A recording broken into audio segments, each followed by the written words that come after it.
जय जगन्नाथ मु ज्योतिर्विद डॉक्टर भवानी शंकर महापात्र आपण मानू भाग्य दर्पण कार्य स्वागत जनाऊँ। आज जोग आम जाना दरिद्र जोग। दरिद्र जोग कौन? जन्म जातक केउ ग्रह प्रभाव अशुभ प्रभाव यही जोग जात होता है। तेबे आम जन्म जातक को जो विश्लेषण करूँ, जन्म जातक को जो तर्जमा करूँ, से जातक लग्न को आम गुरुत्व दे था। लग्न ठारू आम सदाबले जातक को विचार करता। लग्न अर्थ हूँ व्यक्ति विशेष से निजे। लग्नर द्वितीय स्थान हूँ धन स्थान। फाइनान्स हाउस सेकेंड हाउस बा द्वितीय भाव हूँ धनर भाव। से भाव में आपणकर ईश्वर द्वारा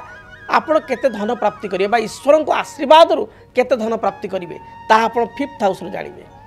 से आपणकर सोर्स ऑफ इनकम आपण केते आय करेंगे। आय कले सेविंग्स कले संचय कले ही आप धन प्राप्ति करेंगे।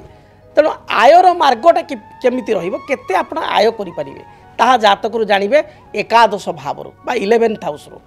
एवं द्वादश भाव बा 12th हाउस होची एक्सपेंसिव हाउस। एक्सपेंस आपण केते करिवे बा खर्च केते करिवे व्यय केते करिवे ता डिपेंड करे द्वादश घर। आपण जेतिक आय कले आउ जेतिक आपण जीवन में व्यय करूछंती बा गोटे मासरे व्यय करूछंती जहाँ बंचीगला ताहा होची आपणकर संचय। तेणु जातक लग्नर द्वितीय भाव पंचम भाव एकादश भाव एवं द्वादश भाव को देखा पड़ो आर्थिक स्थिति पाई। से भाव में व्यक्ति विशेष जीवन में जहाँ रोजगार करें दुईटा पंथार करें। गोटे हूँ कर्मक्षेत्र बा जॉब करी चाकरी करी वृत्ति करी से कर्म प्राप्ति करे। आउ एक स्थान हूँ व्यवसाय करी से व्यवसाय क्षेत्र रू बिजनेस रू से किसी अर्थ रोजगार करें। तेणु आपण को सप्तम भाव अर्थात व्यवसाय भाव जदि जड़े व्यवसाय बिजनेस पर्सन ताले व्यवसाय का सप्तम भाव व्यवसायर स्थिति केमिति चली एवं दशम भाव कर्मर भाव बा 10th हाउस दशम कर्म तांकर केमितिया कौ भली कर्मर स्थिति रही पदोन्नति हम कि कर्म क्षेत्र में कर्म क्षेत्र प्रमोशन हेबो कि सैलरी इंक्रीमेंट हम कि कारण प्रमोशन हेले सैलरी इंक्रीमेंट हेले भल गोटे ऑर्गेनाइजेशन जाई जॉब पाइले से भल लाभ करिवे भल आय करिवे लाभ तो आय करिवे भल आय कले एवं खर्च को जदि कंट्रोल कले द्वादश भाव को कंट्रोल कले ताले भल संचय मध्य करि परिवे। तेणु ए समस्त दिग प्रति देखिया पड़िबो गोटे व्यक्तिर आर्थिक स्थिति किपरि रही। मात्र आज जो आलोचना दरिद्र जोग माने आपण भाबिए पूरा तली तलांत हो टंकाटे पाखे रही ये कौन जोग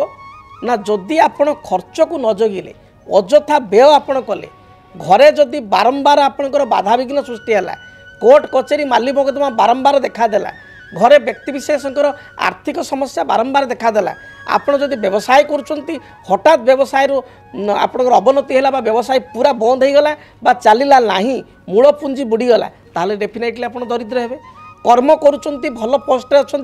हठात आप जॉब चलीगला आप 6 मास 4 मास वर्षे पर्यंत जॉब सर्च कले मिलले ना ताने आप दरिद्र हेबे। तेणु जातक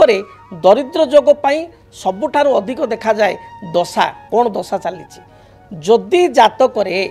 आपणकर चंद्र महादशा केतु अंतरदशा चली चंद्र महादशा शनि अंतरदशा चली शनि महादशा चंद्र अंतरदशा चली शुक्र अंतरदशा राहु अंतरदशा चली राहु अंतरदशा शुक्र अंतरदशा चली ताहले आपणकर एही समय कर्म क्षेत्र गोटे विराट हलचल हम। जदि कर्म व्यवसाय करुँच व्यवसाय किसी बहुत लसेस हो जाए जद्वारा कि आपड़ किसी दिन पाई आर्थिक समस्या गुरुतर आर्थिक समस्या पड़ पारती बा व्यवसाय बंद हो जाए बा यही समय किसी अपरचुनिटी आपको आसो गोटे नुआ किसी बिजनेस इन्वेस्टमेंट करूँ आप हठात या ता कथार इन्वेस्टमेंट प्रचुर परिमाण करेंगे पुंजी प्रचुर परिमाण कटेबे हठात से 6 मास वर्ष भितर से बिजनेस आदौ चलो ना सस्टेन करना लॉस हो आपड़ बाध्य होकरी दरिद्र आड़ को पलैबे अर्थात आपण ऋणग्रस्त होइजिवे दरिद्रग्रस्त होइजिवे। से भली जदि आपणकर एही समय दशा गुड़िक चली हठात कर्म आपणकर पलैबो बा कर्म क्षेत्र में आपणकर कर्म त्याग करने बा रेजिग्नेशन देवाई बाध्य हेबे किसी समस्या आसीबो आपणकर नारे मिथ्या आरोप आसीबो एवं जद्वारा कर्म छाड़िबे एवं आउ कर्म पाइबे नाही। तेणु ये भली दशा को जगिया पड़े। से भली जातक धनाधिपति बा द्वितीयाधिपति जातक जदि राहुयुक्त हो नीच थाए से व्यक्ति विशेष जेते भी इनकम करंतु बा पैतृक संपत्ति तांकर जेते भी थाए से दरिद्र भली आचरण करेंगे बा तांको सबु जिनस नंट पड़ो पाखे किसी रहा कारण धनाधिपति निचस्थ ही राहुयुक्त हो गले खाली धनाधिपति द्वितीयाधिपति राहुयुक्त हेले हम ना निचस्थ ही राहुयुक्त हो गले से भाई द्वादश भावटी जदि अति पाप ग्रह द्वारा प्रभावित ताल आप जिते रोजगार कले आपणकर खर्च परिमाण बढ़ी बढ़ी चलो एवं अजथा खर्च आप करेंगे जो पाखे टंकाटे रही आजिकल देखिए यंग मार्स युववर्ग बहुत व्यक्ति से देखिए 50,000 सालारी पाँच लक्ष टका सालारी पाँच हठात कि घरे गोटे कौन समस्या हो बापा कहले जे बाबा गोटे 50,000 कि 2 लाख दे पाखे पकेट खाली से क्रेडिट कार्ड बाहर कर पैसा दौरान कहीं लक्ष टका सालारी पाँच 50,000 सालारी पाँच हठात गोटे बोर देह खराब है बापांकर देह खराब है घर किसी काम दरकार हठात पाखे सालारी से ना कारण से बहुत खर्च कर लग्जरीस लाइफ मेंटेन करद्वारा कि ठीक समय पाखे अर्थ मिलूना बा जदि कर्म छड़ा हो गले ताले जो लाइफ रे चलुले से लाइफ ठार बहुत दूर को पड़ेले तेणु ये अनेक समय देखा दूँ तेणु यह एक विस्तृत आलोचना तेरे संक्षिप्त जो जोग गुड़ी कहली से जोग बा दशा जदि आप जातक चली ताहले आपणकर दरिद्र होबार संभावना बहुत रही एपरी स्थिति जदि आप जात होता है आपण रोजगार थाए मात्र आपणकर उपर हस्त जगह आप तलहस्त होता ताहले जड़े ज्योतिर्विद सहित परामर्श करंतु जातक को कुंडली को समीक्षा करंतु देखिए तार समाधान पाइबे।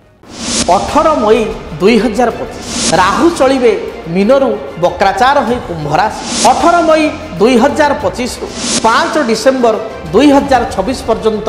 राहु रहिबे कुंभ राशि तेबे राहु केतुंकर चलन आपण को जीवन को किपरि करिवो प्रभावित जानिया पई देखंतु डीटीवी ओडिया मेष ठारू मीन पर्यंत आपण मान राशि राहु केतु चलन जानतु फलाफल देखंतु केवल डीटीवी ओडिया देखिबा पई चैनल को सब्सक्राइब करंतु आपण वीडियो को सर्च करंतु राहु केतु संपर्क में निज राशि राहु केतु चलन एवं प्रभाव विषय आपण जानि परिबे देखंतु राहु चलन केवल डीटीवी ओडिया